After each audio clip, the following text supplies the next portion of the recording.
Hello and welcome back to HardReset.Info. In this tutorial I will show you how to take a screenshot without buttons on the Samsung S25 Plus.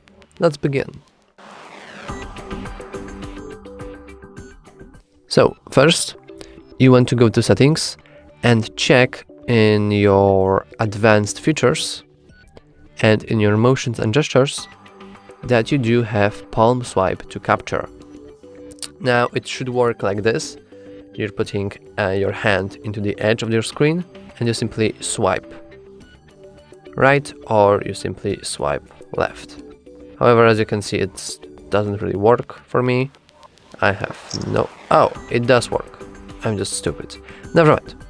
So you simply want to put your hand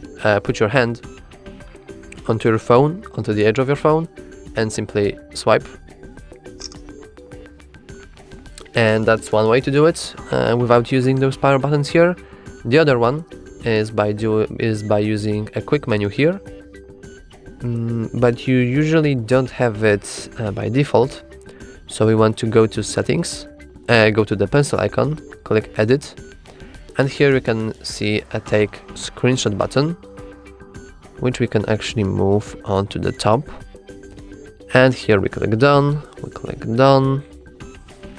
and now, as you can see, we have a take screenshot button.